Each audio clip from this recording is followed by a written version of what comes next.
بسم الله الرحمن الرحيم السلام عليكم ورحمة الله وبركاته كسو دوادا شبكة كوبعية ميديا أستاذ إنجنير حسن محمود فرغ maantay waxaanu diyaarsanay database kaas kooban waxaan baranay maanta totalka sida loo sameeyo iyo sida average ka loo sameeyo totalka marka la rabo in la sameeyo waxa lagu bilaabayaa equal kadibna yaa laga sameeynaya waxa laga sameeynaya halkaas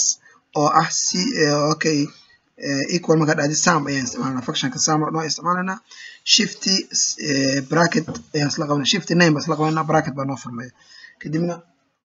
kadibna waxaanu ka soo bilaabeynaa totalka maadada ugu horeysa c Soomaali wuxuu ku jiraa c2 buu ku jiraa kadibna column ayaan ku dooraneynaa ilaa waxaynu totalka sameeynaa f2 oo ICT ku jiro f2 oo ICT ku jiro waa kaas saas ayuu u highlight gareynaya kadibna bracket ka xirsan shift 0 ayuu ku xirmaa then hadii enter sidaas ayaa totalku ku sameysmaa okay average kana waxaan dhahnaa equal meeshii sum iyo waxaan bedelanaa average ayaan qoranaa then bracket kan fureenaa markaasna waxaan ka sameeynaa isla totalki meeshaan ka sameeynay saasaan u jeedi karnaa xataa saasaan u jeedi karnaa waa c2 ilaa f2 then hadii bracket ka saasaan xireenaa then enter ayaan dhahnaa marka waa maxay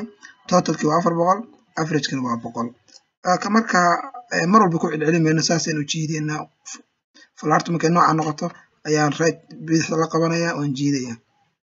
macnaha waxaan koobisanayaa formulada ayaan kana waan jeedaya waxaan koobisanayaa formuladii hadhoodii marka waxaan soo qorayaa ardayga ku xiga Adnaan Maxamuud oo kale markaan qoro wuxuu keenay 100 waa calculationkii inuu sameynayo 90 ayuu keenay 100 ayuu keenay 100 ayuu keenay marka 390 mu keenay 97.5 ayuu keenay sidaas ayaa totalka iyo average kaba loo sameeyaa la soo casharka 7